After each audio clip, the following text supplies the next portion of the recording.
নিজের বউকে না দেখে মিষ্টিকে ডাকলো আর মিষ্টি টাওয়ালটা হাতে বাড়িয়ে দিল। মিষ্টি দাঁড়িয়ে রয়েছে, পেছন থেকে ভাবলো এটা হয়তো তার স্ত্রী, তাই মিষ্টিকে জড়িয়ে ধরলো। মিষ্টি টাকাগুলো পেয়ে খুব খুশি। গল্পটা শুরু হচ্ছে এখান থেকে। মিষ্টি এই বাড়িতে একটি বাচ্চা দেখার কাজ পেয়েছে, আর এই বাড়ির মালিক রমেশ এত সুন্দরী মেয়েকে রান্নাঘরে দেখে সে নিজেকে ঠিক রাখতে পারলো না। সে পিছন থেকে মেয়েটিকে একভাবে দেখতে লাগলো, এবং মেয়েটি যখন বাচ্চাটির জন্য খাবার তৈরি করছে সে পিছনে দাঁড়িয়ে চুপি চুপি মেয়েটির গায়ে হাত দেবে বলে হাত বাড়িয়ে দিল। মেয়েটি চমকে উঠে বলল, এ কি করছেন আপনি? রমেশ বলল, ও সরি, আমি না আমার স্ত্রী ভেবেছি আপনাকে, আমি বুঝতে পারিনি, তাই আপনাকে টাচ করে ফেলেছি। তখন মিষ্টি বলল, আমি আজ থেকে আপনার বাচ্চার দেখাশোনা করব, ম্যাডাম আমাকে রেখেছে। রমেশ বলল, আপনি? মিষ্টি বলল, হ্যাঁ আমি মডেলিং করি, আর তার পাশাপাশি এই কাজটাও করব, কারণ আমার টাকার প্রয়োজন। তখন রমেশ খুব খুশি হয়ে হাসলো। মিষ্টি বলল, আচ্ছা শুনুন না, বৌদি তো অফিসে বেরিয়ে গেছে, আপনার কিছু দরকার হলে আমাকে ডেকে নেবেন। রমেশ বলল, হ্যাঁ ঠিক আছে, ও তো অফিসে বেরিয়ে গেছে। তখন মিষ্টি বলল, আচ্ছা আমি আপনার বাচ্চাকে খাইয়ে আসছি, ঠিক আছে, আপনি কিন্তু ডেকে নেবেন আপনার কিছু দরকার পড়লে। এই বলে সে সেখান থেকে বেরিয়ে গেল। রমেশ এত সুন্দরী মেয়েকে দেখে নিজেকে ঠিক রাখতে পারছে না। এবার রমেশ ঢুকেছে স্নান করতে, কিন্তু সে জানে তার স্ত্রী নেই, অথচ তার স্ত্রীর নাম ধরে ডাকছে, আমার টাওয়ালটা দিয়ে যাও না প্লিজ। রিমিকে ডাকছে, তার স্ত্রীর নাম রিমি, কিন্তু সে তো জানে রিমি অফিসে বেরিয়ে গেছে, এটা একটা অজুহাত। তখন মিষ্টি কি করবে না বুঝতে পেরে টাওয়ালটা খুঁজতে শুরু করলো, এবং এক সময় গিয়ে সে টাওয়ালটা খুঁজে পেল। টাওয়ালটা খুঁজে পেয়ে সে রমেশের কাছে যাচ্ছে। একটা অসহায় মেয়ে, সে একটা কাজ করছে তার কিছু টাকার জন্য, কিন্তু রমেশ এমন কেন করছে? রমেশ হাতটা বাড়িয়ে রেখেছে, ভাবছে তার স্ত্রী দেবে, কিন্তু না, এটা তো মিষ্টি। সে মিষ্টিকে টেনে নিয়ে বাথরুমে ঢুকে গেল এবং তারপর বলল, সরি, আমি ভেবেছি আমার স্ত্রী। তখন মিষ্টি বলল, আপনার স্ত্রী তো অফিসে বেরিয়ে গেছে, আমি যে বললাম আপনাকে, আসলে আমি একদম ভুলে গিয়েছিলাম, রোজের অভ্যেস তো, আমি খেয়াল করিনি যে ও অফিসে বেরিয়ে গেছে। এই বলে সে একভাবে তাকিয়ে রইল। ওদিকে ঘরে ঢুকে দেখে মিষ্টি কিছু নিয়ে একটা চিন্তা করছে। মিষ্টি কানে ফোন করে কাকে বলছে, কিরে আমার টাকাটা একটু অ্যারেঞ্জ করে দিবি প্লিজ, 20,000 টাকার প্রয়োজন। এরপর কেউ তাকে সেই 20,000 টাকা দিচ্ছে না, কিন্তু রমেশের সেই সব দিকে মন নেই। সে নিজের চোখে এই সুন্দরী মেয়েটাকে অনুভব করছে। সে তার পাশে গিয়ে বসলো এবং বসে বলল, কি হয়েছে তোমার, তুমি কি কোনো ব্যাপারে চিন্তিত?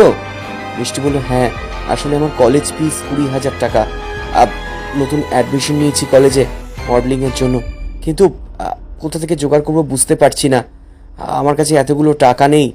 আসলে একটা বন্ধুর কাছে চেয়েছিলাম, ও বলছে এখন দিতে পারবে না। এরপর রমেশ বলল, হ্যাঁ এটা কোনো কথা হলো, মাত্র 20,000 টাকা তো।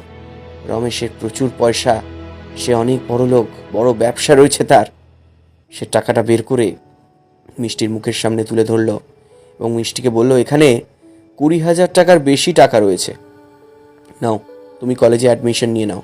মিষ্টি খুব খুশি হলো। মিষ্টি বলল, হ্যাঁ তাহলে তুমি কলেজে অ্যাডমিশন নিতে পারবো। এই বলে সে জড়িয়ে ধরে বলল, দাদা আপনি আমায় যেভাবে বাঁচালেন দাদা, আজ থেকে আমি আপনার বোন। কিন্তু রমেশ তো অন্যভাবে জড়িয়ে ধরলো মেয়েটিকে। এরপর মিষ্টি খুশি হয়ে দাদাকে ডাকছে, বলছে, দাদা দাদা আমার কলেজে অ্যাডমিশন হয়ে গেছে দাদা, আমি খুব খুশি, আমি কলেজে ভর্তি হয়ে গেছি। রমেশ সেটার সুযোগ নিল। রমেশ তাকে বলছে, তাহলে আমি তোমার কলেজে অ্যাডমিশন করিয়ে দিলাম তো? মিষ্টি বলছে, হ্যাঁ দাদা আপনি যেভাবে উপকার করলেন। তখন রমেশ বলছে, হ্যাঁ উপকার যখন করেছি তোমাকেও তো কিছু দিতে হবে, দেখো আমার তোমাকে খুব ভালো লাগে। তখন মিষ্টি বলছে, হ্যাঁ আমারও তো দাদা হিসেবে আপনাকে খুব ভালো লেগেছে। তখন আস্তে আস্তে রমেশ তার 2 হাত দিয়ে মেয়েটিকে কাছে টেনে নিচ্ছে এবং মেয়েটি বলছে, তোমার কোনো ভয় নেই, তোমাকে অনেক টাকা দেব, তুমি আমার সঙ্গে সময় কাটাও। কিন্তু মিষ্টি তো এমন মেয়ে নয়। মিষ্টি তার হাত দুটোকে ছাড়িয়ে দিতে চাইছে। সে বলছে, আমি আপনাকে দাদা বলে ডেকেছি, প্লিজ এমনটা করবেন না, আমাকে ছাড়ুন, আমি ভদ্র বাড়ির মেয়ে, আমি এখানে কাজ করতে এসেছি, আপনার সঙ্গে সময় কাটাতে আসেনি। এরপর মিষ্টি কাকে একটা ফোন করে বলছে, আপনি এই ডান দিক থেকে বাঁ দিকে, এখানে আমার বাড়ি। ও হ্যাঁ হ্যাঁ, এখানে আমাকে মালটা ডেলিভারি দিয়ে যান। আসলে ওটা একটা ডেলিভারি বয়, কিন্তু রমেশ সবসময় মিষ্টির দিকে খারাপ নজরে তাকিয়ে রয়েছে। মিষ্টি বুঝে গেছে তার এখানে থাকা যাবে না। এই বলে রমেশ এসে তাকে পিছন থেকে জড়িয়ে ধরল। মিষ্টি বলছে, কেন এমনটা করছেন আপনি, আমার টাকার প্রয়োজন, আমাকে কেন বাধ্য করছেন এই চাকরি থেকে ছেড়ে দিতে? আপনি এমনটা করবেন না। আমি ম্যাডামের কাছে কি বলে মুখ দেখাবো? আপনাকে আমি দাদা হিসেবে সম্মান করি। হ্যাঁ, আমি কিন্তু এবার চিৎকার করব। আমি চিৎকার করে সবাইকে বলে দেবো আপনি আমার সঙ্গে খারাপ ব্যবহার করছেন। তখন রমেশ বলছে, এই যে তোমাকে আমি 20,000 টাকা দিলাম, তার বেলায় আমি সবাইকে বলবো তোমাকে 20,000 টাকা দিয়েছি, তুমি তার বদলে আমাকে সময় দেবে বলেছ। এরপর কিছু করার থাকে না মেয়েটির, সে ছাড়াতেও পারছে না। মিষ্টি ভাবছে একটা কাজের জন্য এসে এই কোন ঝামেলায় পড়লাম। সঙ্গে সঙ্গে ডেলিভারি বয়টি ঢুকে এসে দেখে এই দৃশ্য এবং বলে, এনি প্রবলেম ম্যাডাম? তখন রমেশ বলে, এটা আমাদের পারিবারিক ব্যাপার। তুমি কে হে? তুমি তো ডেলিভারি বয়, ডেলিভারি দিতে এসছো, ডেলিভারি দিয়ে চলে যাও, এসব দিকে তাকিও না। তখন মিষ্টি কিছু একটা বলে তাকে ডাকতে যাচ্ছে, কিন্তু সাহস পাচ্ছে না। সে হয়তো বলতে চাইছিল, আমাকে আমাকে বাঁচান, এই খারাপ মানুষটার হাত থেকে আমাকে বাঁচান, আমাকে নিয়ে চলুন।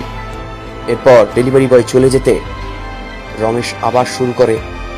মিষ্টি কাঁদছে, তার দু চোখ দিয়ে জল পড়ছে। একটা অসহায় মেয়ের ওপর কিভাবে অত্যাচার করছে, এমন আমরা প্রায় দেখে থাকি। বাড়ির কাজের মেয়ের সঙ্গে তার বাড়ির মালিক এমন খারাপ ব্যবহার করে, আর এই ঘটনাই আজকাল ঘটে চলেছে। এরপর সেই ডেলিভারি বয় ছেলেটি ঢুকে আসে এবং সে ঠিক করে সে প্রতিবাদ করবে। ছেলেটি বলে, কি হচ্ছে আপনাদের এটা? মেয়েটি তো কাঁদছে, আপনি ওর ওপর কেন জোর করছেন? আমি ফিরে আসতে বাধ্য হলাম। রমেশ বলল, এই তুমি আবার এসছো, এটা আমাদের বাড়ি, যা ইচ্ছা তাই করবো, তুমি বেরিয়ে যাও, যাও, তুমি বলার কে? তখন মিষ্টি তাকে আটকানোর চেষ্টা করে। সে বলে, আপনি যাবেন না। এরপর ছেলেটি বলে, না আমি যাব না। মেয়েটির চোখে জল, আপনি ওর ওপর জোর করছেন, ও চাইছে না আপনার সঙ্গে থাকতে, আপনি ওকে জোর করছেন। এই বলে ছেলেটি চলে এসে তাকে একটা থাপ্পড় মারে এবং বলে, আমি সবটা দেখেছি। কি ভেবেছেন আমি চলে গেছি? একটা অসহায় মেয়ে, তার উপর আপনি অত্যাচার করছেন, সে আপনার কাছে থাকতে চাইছে না। দেখুন, পৃথিবীতে সমস্ত ডেলিভারি বয় কিন্তু খারাপ হয় না। আসলে এরা তো একটা সাধারণ মানুষ, এরাও তো কষ্টটা বোঝে, অন্য একজনের কষ্ট। মেয়েটি বলে, হ্যাঁ আপনি ঠিকই দেখেছেন, এই ছেলেটি আমার উপর জোর করছে, আমাকে আমাকে খারাপ কাজ করতে বাধ্য করছে। কয়েকটা টাকা দিয়েছে আমাকে আমার কলেজের ফিজের জন্য, আমি চাইনি, উনি নিজে থেকেই আমাকে বোন বলে দিয়েছেন, আর এখন সেই টাকা দেওয়ার জন্য আমার সঙ্গে খারাপ খারাপ কাজ করতে চাইছেন। এরপর ডেলিভারি বয়টি বলে, এই তোকে পুলিশে দেব, চল। এবং মেয়েটিকে বলে, চলো তুমি আমার সঙ্গে সাক্ষী দেবে, তুমি সবটা বলবে ও আমার সঙ্গে কি করেছে। এবং মেয়েটি বলে, হ্যাঁ চলুন, আমি সবটা বলবো। ওদিকে হাত জোর করে ছেলেটি এবং ডেলিভারি বয় বলে, শুনুন, আমি বাইরে থেকে আপনার সব কথাগুলো রেকর্ড করে নিয়েছি, এটা আমি পুলিশের হাতে তুলে দেবো, আপনাকে ছাড়া যাবে না। এরপর রমেশ হাত জোর করে বলে, না এমনটা করবেন না, আমার সংসার রয়েছে, ভেঙে যাবে। তখন ছেলেটি বলে, সংসার রয়েছে, বউ অফিসে গেছে আর আপনি কাজের মেয়ের সঙ্গে এমন ব্যবহার করছেন, চলো একে ক্ষমা করলে এ আবার এমনটা করবে। গল্পটা কেমন লাগলো অবশ্যই লিখে জানাবেন। কি বন্ধুরা, আপনারাও তো চান যে রমেশের শাস্তি হোক? গল্পটা বেশি করে শেয়ার করে দিন। ভালো থাকুন।